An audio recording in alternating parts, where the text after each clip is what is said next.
Y el micrófono. Ya.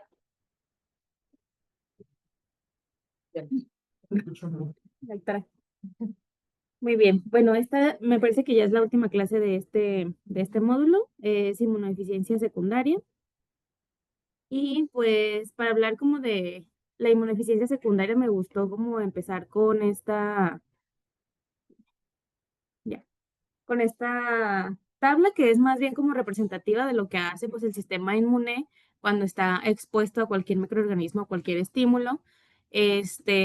Representa como la inmunidad primaria y secundaria, o más bien la inmune y la adaptativa.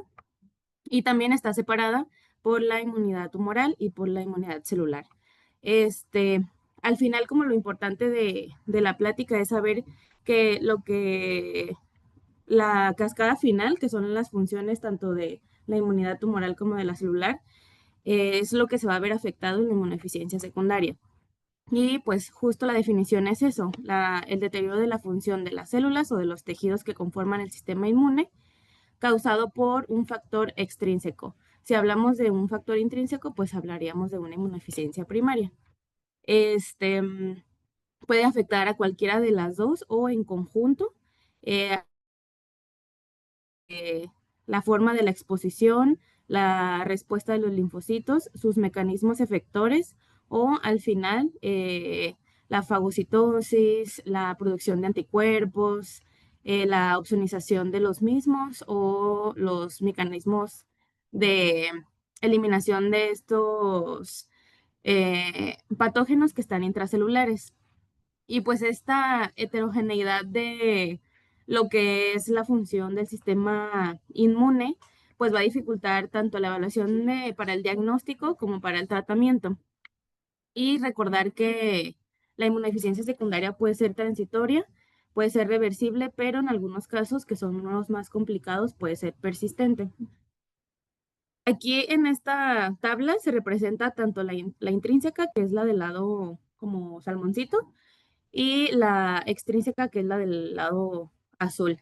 En la intrínseca, pues obviamente están todos estos factores genéticos que causan las inmunodeficiencias primarias, que supongo que en la clase anterior se tocaron, pero en este caso, que son la parte azul, que son los factores extrínsecos, hacer como el énfasis que pueden coexistir tanto factores intra como extrínsecos y que la inmunodeficiencia como un variable es la principal como causa que está concomitante con una inmunodeficiencia secundaria. Entonces, siempre pensar si mi paciente con cáncer sobre todo, primero fue una inmunodeficiencia primaria o si es secundaria concomitante con como un variable o si solo es una secundaria. Entonces, pensar que tenemos como todo este abanico de opciones y aquí en medio representan como los pacientes que son más propensos a tener una inmunodeficiencia secundaria, que obviamente son los pacientes que nosotros vemos más y que con los que estamos en contacto, los pacientes con linfoma, con leucemia, cualquier tipo de cáncer. Y este, la base de estas patologías es la disminución de nivel de anticuerpos, que es el tipo más común de inmunodeficiencia secundaria, que más adelante vamos a ver que son tres tipos como de escenarios clínicos que podemos encontrar. Y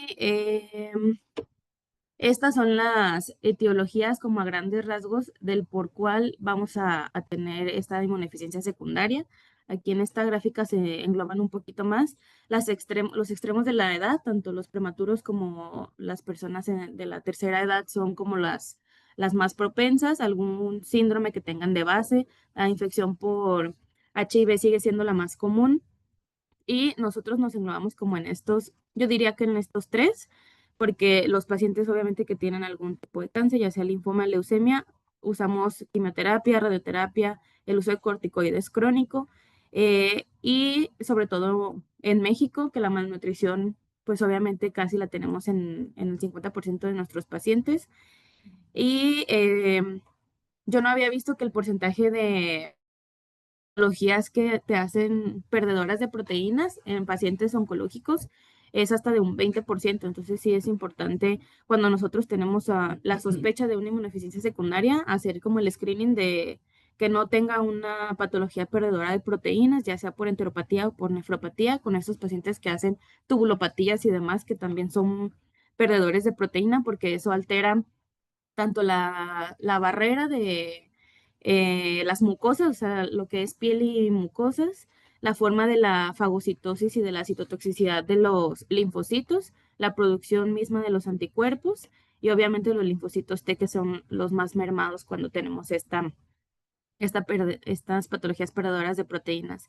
Y obviamente al perder como todos estos mecanismos de acción que hace nuestro sistema inmune, el paciente es mucho más propenso a infecciones severas o infecciones de repetición.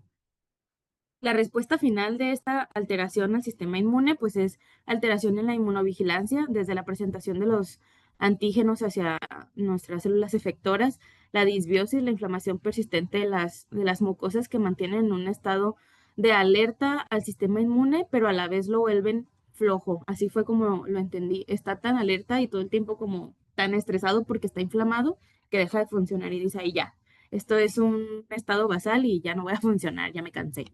Este, así como poca probabilidad de que sean efectores de eliminación de infecciones virales o bacterianas que son oncogénicas como el H. pylori y obviamente pues el Epstein-Barr. En esta como que se resume por como por grupos, los medicamentos más comunes, las infecciones, lo que les decía de la malnutrición, las perdedoras de proteínas, los extremos de la edad, las patologías hematológicas y la verdad que hablar específicamente, por ejemplo, de medicamentos, creería yo que es una clase aparte porque cada uno de los fármacos tiene un mecanismo diferente por el cual te va a dar tu inmunodeficiencia secundaria. Entonces, pues nada más como hacerles el énfasis de los que son más comunes o de más porcentaje, que son los corticoides, el metrotexate, la ciclosporina, de los que nosotros usamos, y las ticarcels. Bueno, entonces, sobre todo lo hice como enfocado en nuestros pacientes oncológicos, pero cuando sospechar de una inmunodeficiencia secundaria es en aquellos pacientes que tienen infecciones de repetición o que son graves, además de patógenos poco comunes. Esta imagen representa los criterios de Jeffrey Model, que divide entre que sea una infección severa o que sea una infección recurrente. La infección severa es aquella en la que el paciente necesita hospitalizarse para recibir antibióticos intravenosos o que en lugar de tenerle que dar profilaxis antibiótica, se tiene que dar un tratamiento antibiótico como tal. Y las infecciones recurrentes va a ser medido en un periodo de un año, que tenga más de 4 infecciones de oído, más de 2 por sinusitis, más de 2 neumonías o más de 2 infecciones severas, incluyendo sepsis y cualquier otro lado que no sea los anteriores. Estas son las 3 formas de presentación clínica que les digo que se pueden pues presentar como tal en la inmunodeficiencia secundaria, ya sea por una hipogamaglobulinemia secundaria, que la verdad van juntas la inmunidad tumoral y la disminución de la gamma globulina, pues porque, pues por el nombre, ¿no? O sea, es lo mismo. Y una que no es tan común, pero que también se presenta, que es una inmunodeficiencia secundaria, que también afecta a las células T. Aquí es mucho más común las infecciones virales y fúngicas, es cuando hacen esta fungemia invasiva. Y las otras dos, pues no son tan agresivas, pero son las más comunes. Entonces, para nuestro abordaje, obviamente es centrarse en el factor principal del por qué el paciente está haciendo una inmunodeficiencia secundaria y eliminar el factor subyacente, pero a la vez sacar el riesgo que el paciente tiene, porque si tu patología de base es una leucemia o un linfoma, pues no va a ser tan rápido el poder quitarle el estímulo principal para que pueda quitarse su inmunodeficiencia secundaria. Entonces, ver qué enfermedades crónicas o qué complicaciones, o más bien qué comorbilidades relevantes tiene el paciente que te puede todavía empeorar el pronóstico del mismo. Si tiene alguna complicación infecciosa en el momento del diagnóstico o si es un medicamento inmunosupresor que va a usar por un tiempo largo. Esta tabla me gustó, fue de un estudio que se hizo en pacientes con linfoma y con leucemia, eran pediátricos, hasta los 16 años. Se pusieron aquí de este lado todos los medicamentos, sobre todo monoclonales y tratamiento dirigido, terapia blanco, que estaban usando. Y de este lado casi no se ve, pero aquí dice qué infecciones eran, o sea, las poco comunes, comunes y muy comunes. Y se vio que el paciente que tiene este tratamiento como monoterapia sí se va a infectar, pero de las infecciones más comunes, o sea, infecciones de vías respiratorias altas, que no son complicadas, pero cuando están concomitantes o en combinación con quimioterapia, pues convencional, si vemos aquí, el porcentaje de las infecciones. Entonces, el catalogar a tu paciente como un paciente de riesgo, obviamente es aquel paciente que tiene quimioterapia y sobre todo el paciente que tiene terapia blanco. Aumenta más del cinco veces más el riesgo de que tu paciente tenga o desarrolle una inmunodeficiencia secundaria. Entonces, como les decía, hablar de los medicamentos es un poco largo porque cada uno tiene un mecanismo diferente por el cual te va a causar la inmunodeficiencia secundaria. Yo les puse aquí solo estos dos que son los más comunes y los que nosotros más usamos, que son los glucocorticoides y los citotóxicos. Los glucocorticoides tienen un montón de vías y un montón de formas por las cuales tú desarrollas la inmunodeficiencia secundaria, pero hacen anergia de la respuesta celular y inhiben la vía de la producción de las citocinas. Como vemos, es una vía que va pues de forma externa desde la membrana celular hacia el núcleo para que este RNA pues se desarrolle y produzca sobre todo interleucina 2 y 6 y nada, y tengas tu cascada como se debe hacer y hagas quimiotaxis y fagocitosis. Pero al momento de inhibirla con los glucocorticoides, pues nuestro sistema inmune está siendo como pausado o está siendo como abatido. Y los agentes citotóxicos al mismo tiempo, y la verdad es que un poquito parecido, hacen la disminución de la proliferación de los linfocitos B y los linfocitos T. Y pues obviamente como el linfocito B se ve como mermado, pues, o aplacado en su función, hay poca producción de anticuerpos. Además, agregando que el paciente, como tiene alguna enfermedad de base, está haciendo mayor consumo de los mismos. Y los monoclonales, pues, que hacen competición sobre la unión a su receptor. Entonces, para el laboratorio, ¿qué tenemos que pedirle al paciente en el que sospechas una inmunodeficiencia secundaria, además de tu biometría hemática, que va a ser como la principal, como el de base o el que siempre le pides para ver el diferencial, sobre todo en la serie blanca, la fenotipificación linfocitaria o la subpoblación de los linfocitos va a ser tu segundo estudio a solicitar, los niveles séricos de inmunoglobulinas y niveles séricos de albúmina y de proteínas totales, por lo que veíamos de la concomitancia con las patologías perdedoras de proteínas. Y la verdad, la plática está un poquito más centrada en la disminución de la globulina.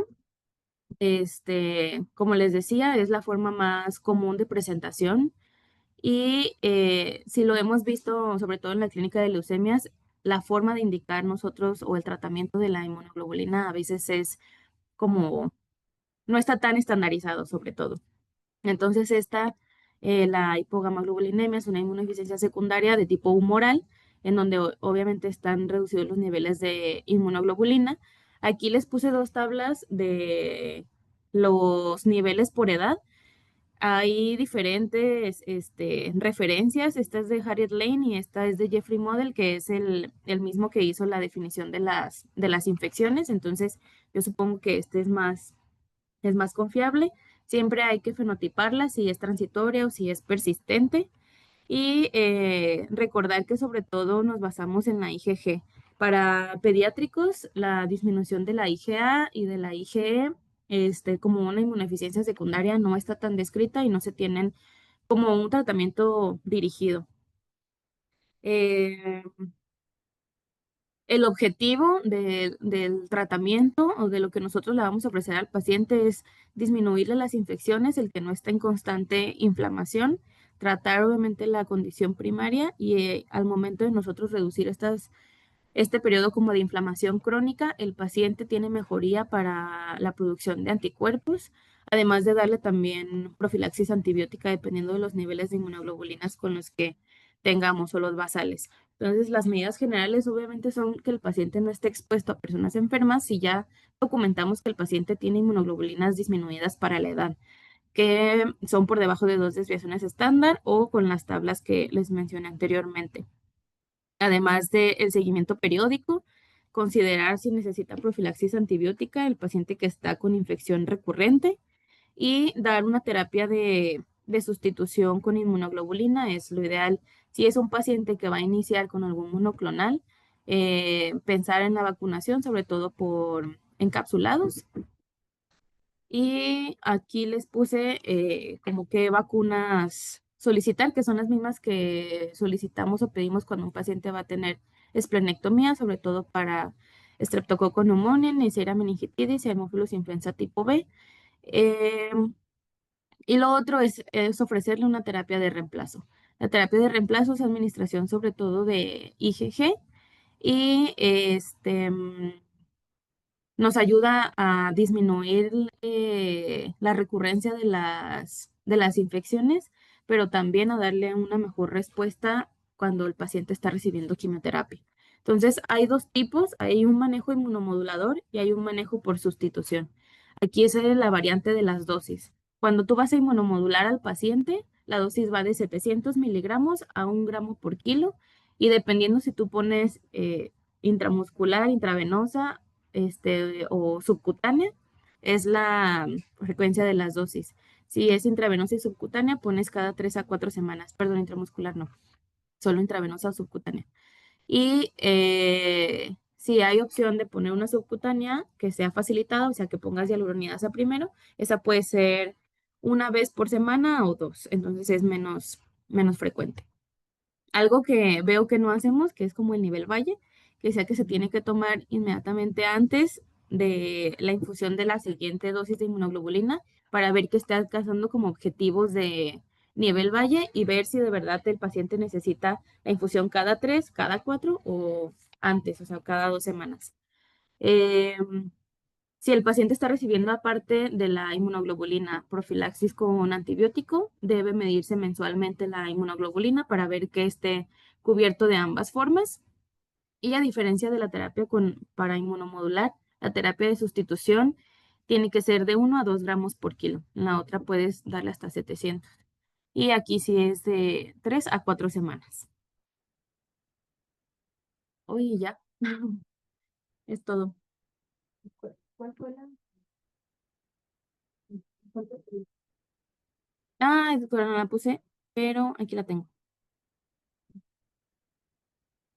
Todo es de la Academia Americana de Inmunoalergias, de Asma y de Inmunodeficiencias.